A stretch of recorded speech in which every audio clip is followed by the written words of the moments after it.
Sugar works a little bit like alcohol too. You can spike and then crash, and then you seem drowsy, and feeling drowsy can often seem like it's going to lend itself to a good sleep. But actually that's a bit of a fallacy. That's where people go wrong with alcohol, where it's like, I'm just going to have a glass of wine. It's going to make me sleepy. Alcohol has been shown to disrupt sleep. Welcome to Didn't I Just Feed You? A podcast about feeding kids. Hey, I'm Stacy. And I'm Megan. This week's episode is about something that bubbled up in our personal conversations. We're each struggling with different sleep issues personally and with our kids. So we were curious, how does what and when we eat actually impact our sleep? But before we dive into that question, we'd love to invite you to our Didn't I Just Feed You listeners community. Anyone can join the free area of our community with just an email, and then you get direct access to both of us, as well as weekly meal ideas and great advice from our hive mind of home cooks. And if you're able to support Didn't I Just Feed You, this summer we changed up our community membership options. We have many more choices, more affordable price points. We'd love to have you as a supporting member too. So shout out to those of you who go out of your way to support us. It really makes a huge difference. We love you. Thank you so much. You can find out more about the different options at didn'tijustfeedyou.com/community. And hey, you know what? If you can't support us right now, that isn't in the cards. No big deal. You're supporting us by listening, by subscribing. That's great. Rating and reviews are great. We love them. They make us happy. And Megan's favorite suggestion, which I love also, share us with your friends. The more people who listen, the more we can do. Really, that's what it comes down to. It's as simple as that. I want y'all texting links to your favorite episodes. Yes, not just like, hey, have you checked out this episode? You need to listen to this one so you can sleep through the night. Because you know what's not great is crappy sleep.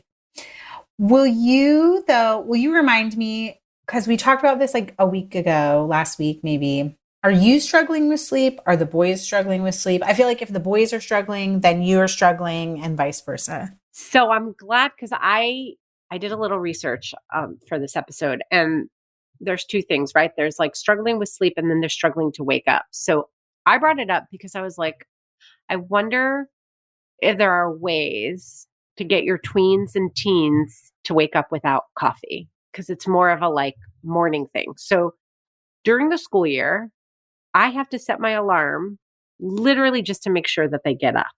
And it's annoying. Yeah. That's annoying to me. And I'll probably still do it even if I can guarantee that they get up. But like, just like if I've had a rough night or I just need to sleep in, I wish at their age that I would be able to do that, because that would make the whole rest of my day better, make me more productive, and just know that like their alarms went off and they got up and went. I do prep them breakfast, mostly because I'm just up and already in the kitchen and I'm making my coffee. But like I have a lot of breakfast that they can do on their own, especially this past summer without camp. One of the things that I really focused on were like, we're just going to get the life skills that I'm haphazard about enforcing during the school year, because things get hectic. And I'm one of those moms that, it's just going to take more time. Let me just do it. Yeah. I jump in a lot. So this summer I was like, no, like you can make your own breakfast. You can make your own lunch. Like I'm going to only ask you once to take out the garbage. I'm going to like, here's how you're going to contribute. And I had the time and space to really reinforce in a way that I don't during the school year. So like they're capable of making their own breakfast. They get lunch at school. There's no school lunch that needs to be packed at this point. Just wake the frick up. Wake up. You have to go to school. Wake up. There's an alarm. It's gone off. Wake up and go do your thing. So that is where I was coming from. Whereas I think, are you having sleep issues, like getting to sleep issues or staying asleep issues? Kids, what's going on in your house? So I have like long standing, I'm a night person. I would much rather like wake up later and stay up later, but obviously we can't do that when the bus comes at 7:30. Totally. So sleep is hard for me, like, because I want to stay up, and I do a little bit of what they call like bedtime procrastination, where I feel like I finally get time to myself. But in the last year, I created a bad habit where when Brian was gone, especially on the weekends, I would let the kids sleep with me and like do sleepovers. Yeah. And that tumbled into, oh, now I need like a 2-hour bedtime snuggle routine with like both parents. And so like then it also became almost impossible to not have them sleep in our bed. We have, since we even talked about this, like instituted a different bedtime routine where we like an hour before bedtime is like wind down time. And so we're like screens off. We're all like actively getting ready for bed and reading and like having a cup of tea, and like we're all participating in wind down time, and we make the kids be in their rooms. Like you can be coloring or you can be playing Legos, but like you're in your jammies and in your room even before bedtime starts. And that has really shortened that whole bedtime slog. But we are still dealing with, and we have been since our move, so like almost a year and a half ago, with Emmett every night wakes up and climbs into our bed. Like he could have played for 17 hours outside and be just like so exhausted, and he still wakes up and still comes into our bed at some point in the night, which is like kind of fine. I'm like, he'll grow out of it eventually, but also then I feel like on top of me going to bed later, I'm getting interrupted sleep every single night. So we had a season of this with Oliver. Oliver was that kid too, like a really long time. Like friends knew about it. Like it was an issue. I had a couple of like middle of the night meltdowns. I'm really bad when I'm tired, where I'd be like yelling and making him cry. I feel horrible admitting this to the public. There are thousands of people who listen to this. But I'm like, I can't do it. Just go to bed. Just go to bed. Just go to sleep. Like you need to leave me alone. Like I can't deal. Like where I'm really not in my right mind. No. And like I have to apologize afterwards. But like then that made him feel more anxious, so that if he would wake up at night, then he was like scared to come into our room, but he needed to come into our room, and then he'd be spinning, and then it was a hard period. I really connected the bedtime routine that we had with him waking up in the middle of the night and needing to come to us. It had gotten to the point where Oliver was never just going into his bedroom and falling asleep on his own. Yeah. Partly because Mike needs wind down time. Mike would be done with work, come home, felt like it was too much for his brain to like jump in from one to the other. And by the end of dinner would be so overstimulated and so like need quiet time. And the only way that he felt like he could really take that time for himself would be to sit in Oliver's room and be part of Oliver's nighttime routine. But really it was about him being in a quiet, dark room where he could either listen to an audiobook or just kind of read and then scratch his back. It was really like his time, not in a bad way. I'm not saying this was selfish. It was like really working for the two of them. But the problem was that Oliver was not falling asleep on his own ever. Yeah. So then when he would wake up in the middle of the night, he would need us. Like we were his only sleep tool. So for us, step one was really getting that bedtime routine in order. And this is very personal to us too. It was also like making sure Mike had what he needed, which was hard because I felt like I've been here all day. I've been managing work and after school and blah, blah, blah. And like, you need downtime? That's funny. Like I don't feel like I can give that downtime. To you. I also need downtime. Yes. So that was a lot of our stuff that we had to sort out before we could get Oliver sorted out. And then also recognizing that Isaac self-identifies as having anxiety. Oliver does not, but I think Oliver definitely has a little leaning towards anxiety too. And I think the sleep stuff was like the earliest sign. Yes. I think we have to always, because that's our job here on Didn't I Just Feed You, is tie this back to food. So one of the like things about wind down time in our house and about that bedtime routine is that occasionally there are requests for snacks, and we're trying to figure out. I've always been like, yes, if you're hungry, I'll feed you. But I think I need like a little bit better strategy for like what is a bedtime snack. Yeah. Like, or rules or parameters, because these foods like help you sleep. So I'm curious because you did a little bit of research for us. Because I'm interested in this. Are our two questions tied? Like, is the eating sleep promoting food helpful to bedtime and maybe not waking up in the middle of the night? And then is there something that we're giving our kids in the morning that helps that's not coffee? That Yeah. gets them up? So I'm going to definitely give you what I found. And I think you and I can talk about what just kind of makes common sense to us. But I want Yeah. people to take it with a grain of salt because the more research I did, okay, so you know that I'm obsessed with maintenance phase. It's another podcast. We both are. Right? Okay. So I was Yes. like, I keep sending Megan episodes and I'm like, oh my God, you will be obsessed with them. But now you're obsessed too. Yes. And their conversations have really helped attune me to hidden diet culture in our language and also thinking more critically about when someone says that they've done research. Because let me tell you, Yeah. those two have done research and like people who you wouldn't even think, like, of course, when you Google and you find something on like coolscience.com, you're like, I'll take this with a grain of salt. Like, Yes. who wrote this? But like they have found that extremely prominent, extremely well-regarded, New York Times best-selling, blah, blah, blah people, Michael Pollan, have entire sections of things that they write, books that they publish, where there is no sound science. Like you barely need to scratch beneath the surface. And you're like, wait a minute, that research doesn't exist. Or like that had an N of 20 people. Like it's not good science. Yes. And that's the maintenance phase. That's their whole thing. Like, what is like sound science? Let's really debunk it because so much of the quote unquote science that's quoted around food is really just like what's repeated and what reinforces our ideas already about what it means to be healthy, which by the way is mostly about being thin.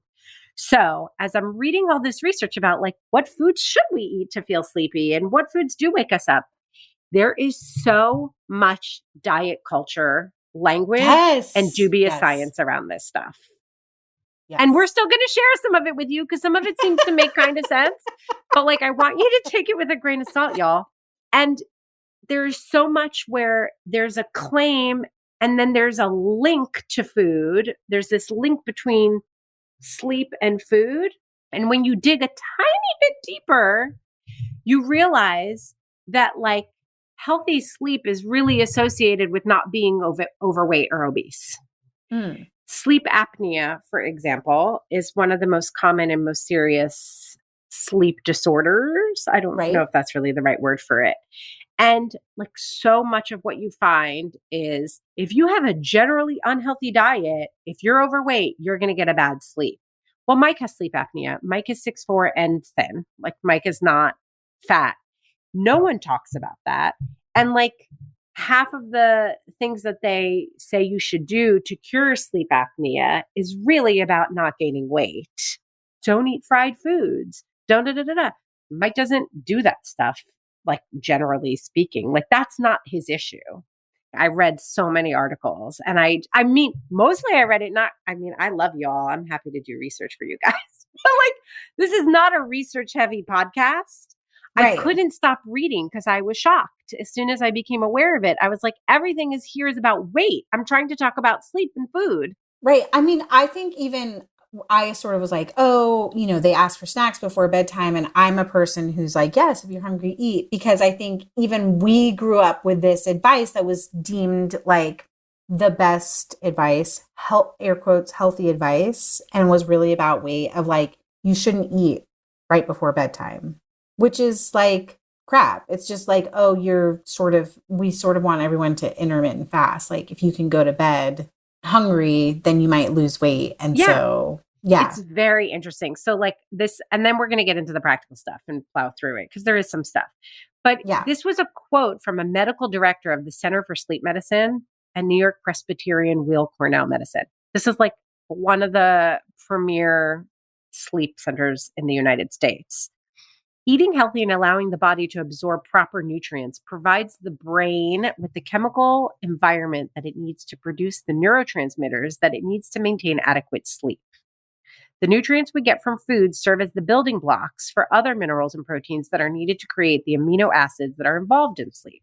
Okay, you're basically saying you need to eat healthy, like a healthy, Yeah. balanced diet. Do you know what I mean? Like, that's as close as I could get to like hard science on the connection between nutrition and sleep. It just seems like people are like, if you eat a quote unquote healthy, balanced diet, you'll sleep better. And then, like, what does that mean if your diet's like slightly off that ideal that we know is not even rooted in sound science in the first place? So it's all a little bit, I think, take with a grain of salt.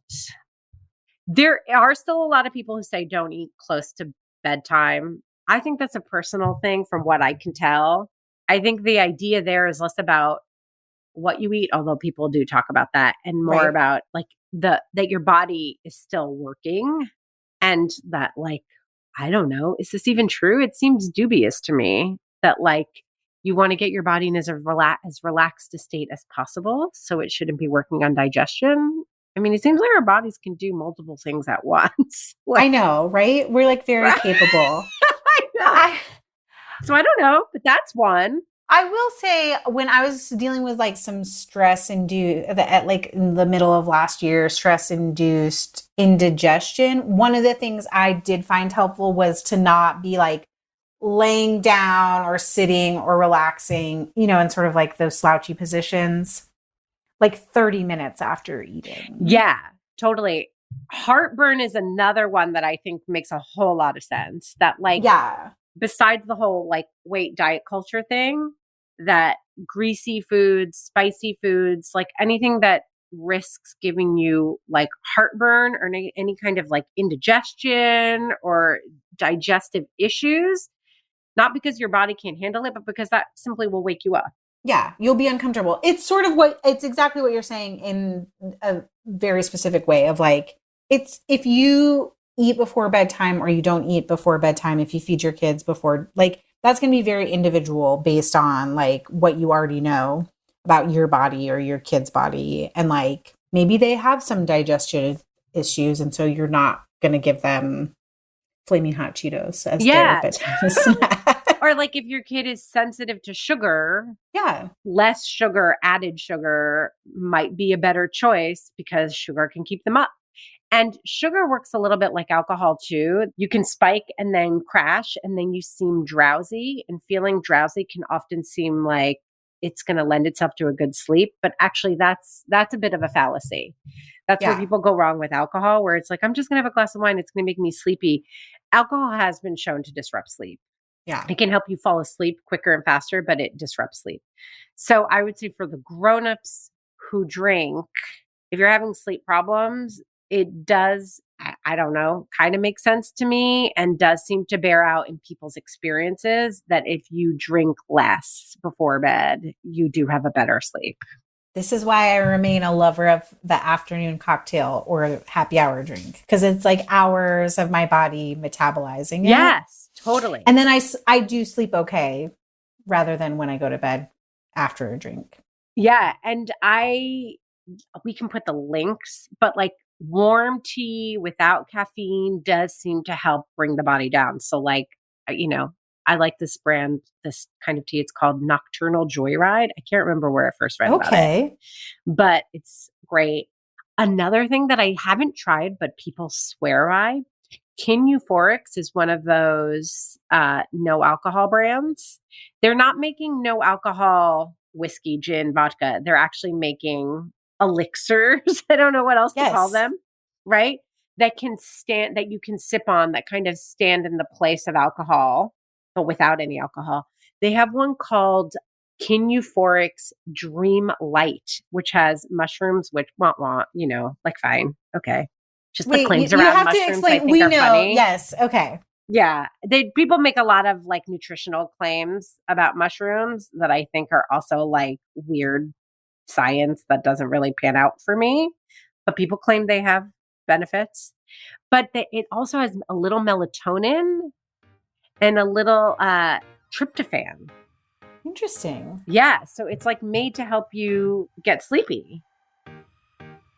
Before we get into the rest of this week's episode, let's take a quick break to hear from this week's sponsors. The number one thing we get asked about is healthy, hearty snack recommendations. In fact, the name of our show was inspired by our response to the constant snack requests. And judging from how parents react when they hear, "Didn't I just feed you?" we are not alone.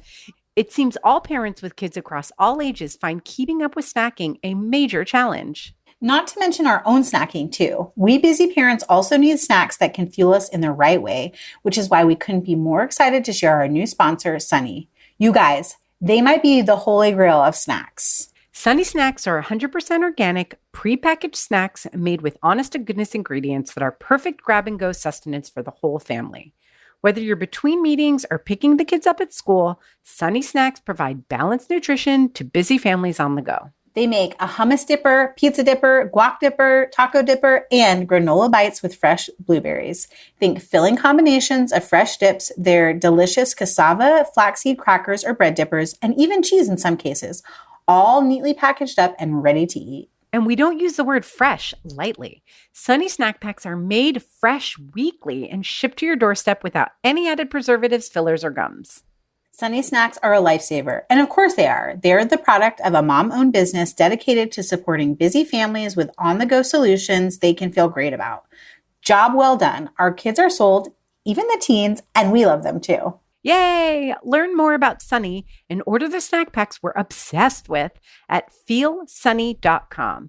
Use the exclusive code DIJFY to get 20% off your first order. That's 20% off at feelsunnie.com, code DIJFY, short for Didn't I Just Feed You? Y'all, by now you know that we're huge fans of KiwiCo. And actually, it's not just us. Our kids are big fans too. And Yummy Crate, the latest KiwiCo subscription line, has only made them even more excited to tear into their monthly KiwiCo delivery. Even better than the kids being excited, Yummy Crate has gotten my daughter so excited about cooking that she's looking forward to helping prep school lunches and even help make dinner on some nights. That's amazing. And you know what, Megan? We have proof of that too.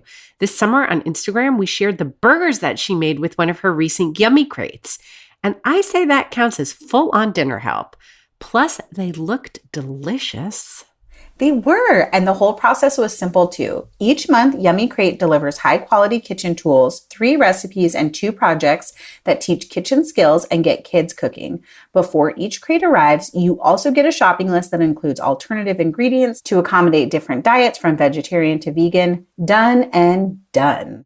KiwiCo is designed to foster a love of science and cooking in kids ages 6 to 14 with recipes and activities that explore hands-on experimentation. And there it is, all really happening in your very own kitchen. And it can happen in yours too. Feed your kids curiosity this fall with hands-on kitchen experiments with Yummy Crate from KiwiCo. It's easy with no commitment. You can pause or cancel anytime. And Didn't I Just Feed You listeners get 50% off their first month plus free shipping with the code DIJFY at kiwico.com. That's 50% off your first month at kiwico.com. Promo code DIJFY, short for Didn't I Just Feed You? Hey parents, if you have a little one under 6, this message is for you. If you're into this podcast, I know you're going to love the Mama Knows Nutrition podcast. I'm Casey Barnes, registered dietitian nutritionist and creator of the Mama Knows Nutrition community. I'm like the nutritionist friend that you want on speed dial. I help with problems like, why the F does my toddler never eat dinner? And also chat with amazing down-to-earth guests like therapists and food scientists who cut through the BS. You'll learn something new, you'll laugh, hopefully, and you'll feel less alone in this whole parenting thing. Search Mama Knows Nutrition, that's spelled M-A-M-A, wherever you listen to podcasts and follow along. I hope to hang out with you soon. I want to talk about magnesium because our magnesium's a big one that acupuncturist, came up. in Boise was like, because Brian was dealing with like some shoulder stuff. She's like, the number one thing I recommend to you is magnesium every night before bedtime. And I feel like a real just like on it mom when the kids also have, we all have magnesium for sleepy time, but Yeah. I don't actually know if it's good science. Magnesium comes up a lot. It comes up the most. There are some foods that have natural melatonin, which I Okay. did not know. Me There either. are tryptophan is something that we talk about it at Thanksgiving time because turkey makes you sleepy, but actually there are some foods with this tryptophan in it. So bananas are also known to have a little serotonin, which is supposed to be good for sleep, and magnesium. Turkey, like really, like deli turkey and crackers, whole grain crackers is like said to be a good before dinner snack because it has a little bit of that tryptophan. Some berries contain melatonin.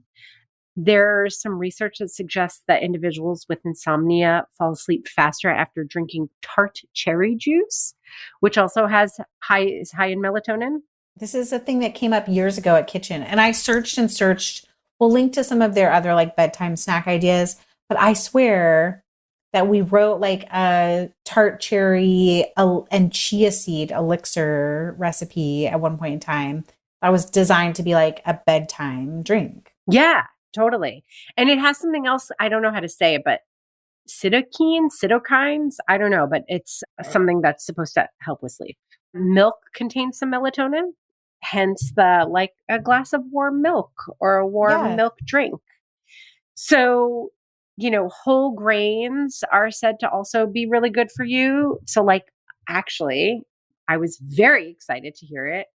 A bowl of cereal can be good. Like if it's going to be really sugary, probably not as good, but like a whole grain cereal, maybe like some shredded wheat or like I'm all about my honey bunches of oats because nuts or also basic contain Cheerios. Yeah. Oh, with milk, really good. You're going to get a little bit of magnesium. You're going to get some melatonin.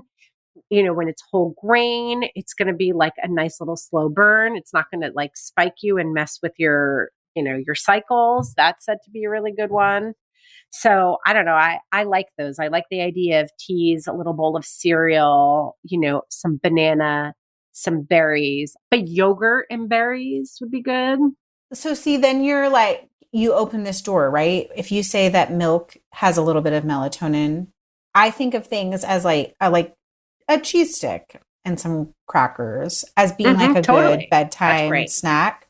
I know that Brazil nuts are high in magnesium. I don't know if that's true of like all other nuts, but like a lot of people just eat Brazil nuts as their like magnesium supplement rather than drinking like one of those calm drinks or whatever. So I think of like nuts as a really easy bedtime snack. Walnuts, almonds, pistachios all came up as well as Brazil nuts. I'm glad to have those on the list. So yeah, I think it's just like we do these shows sometimes and then I'm like, okay, well, I would like to go just redo my entire pantry and like make sure I have honey bunches of oats and tart cherry juice and chia seeds on hand.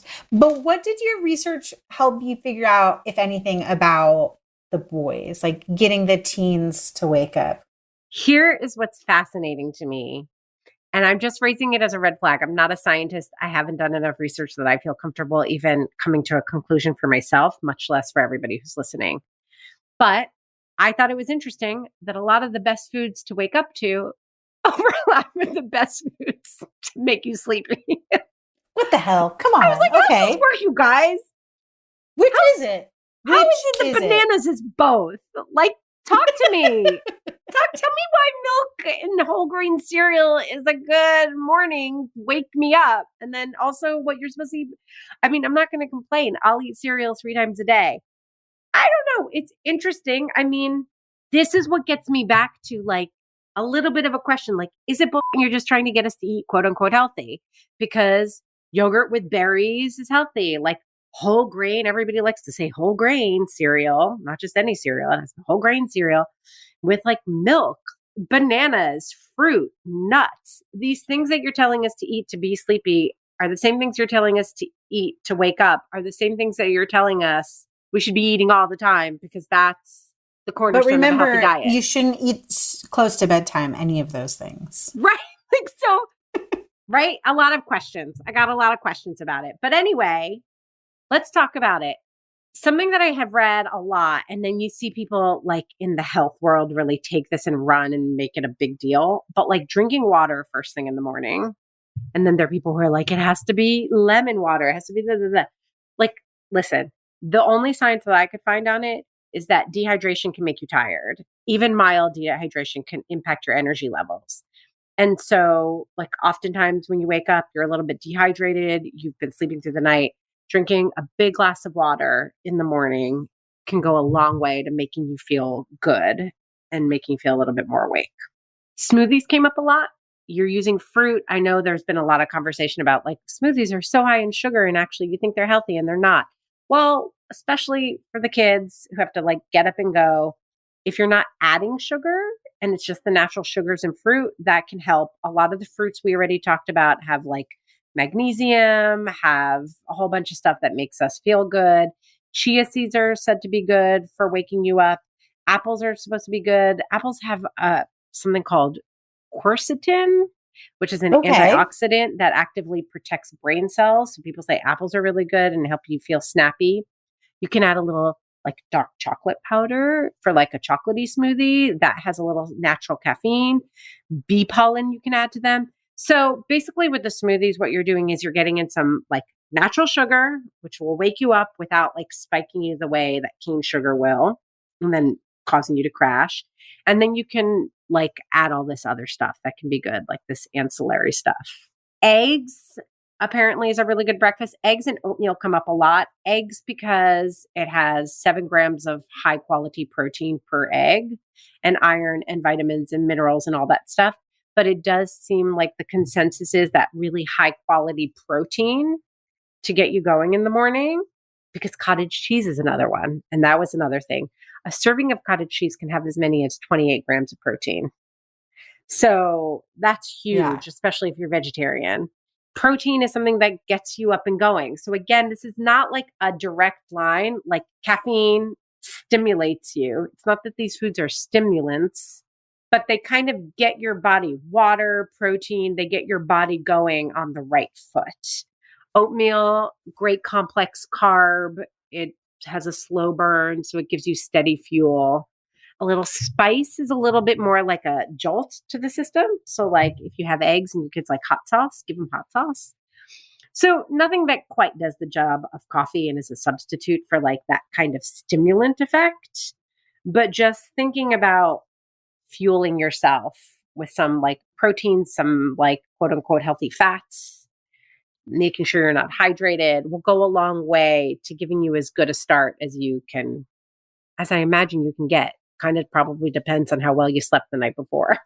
Yeah. So we're in a big cycle. I sort of like love-hate how cyclical it is. Yes, and the other exactly. thing, again, I know this is like what you came to in the research, but it for me is just like coming to light, coming up is like, oh, all these things you're mentioning are things that have lots of like the vitamins that everyone says you need, or like that a lot of people supplement in their diet, like B vitamins and D vitamins. Like we're not getting enough because we're like inside so much more than other generations. So I think that's, again, I know that health science is very like diet culture tied, and there may be some crap or junk science in it. But I think that that's really interesting. And if anything is like an ease, like, okay, everything you already kind of understand about like eating as nutritious of a diet as you can and like not overthinking about it is the biggest thing that you could do.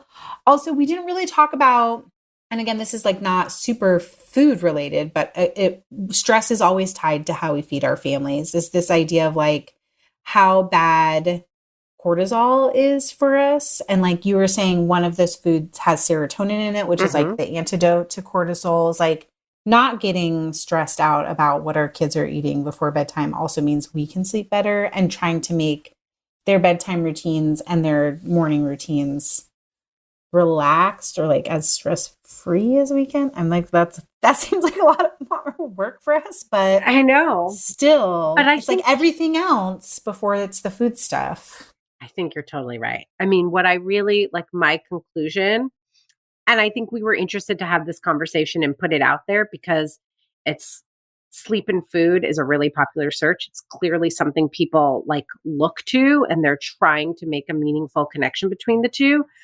And so we wanted to address it. But I do think that ultimately, like, even if you do all the like, quote unquote, right things, have a healthy diet, tart cherry juice, bananas, eggs in the morning, my guess is that like people who have pretty mild sleep disruptions because they're having some heartburn or because maybe they're eating too late at night or, they're drinking too much right before bed, they might see a difference, but it's going to probably move the needle just a little bit. And that really the issue is like, what's going on that's making sleep hard? And a lot of times it's anxiety, it's stress. It's also the environment. It can be like, how much energy are you like expelling during the day? Like, do you need to, I don't want to say exercise more and get into like the diet culture territory again, but like, especially with our kids, like I've noticed Oliver's a high energy kid on days in winter or there's like not much to do or it's a rainy day. If he doesn't move as much, he's so much more likely to have a hard time falling asleep. Yeah. Or like screen days.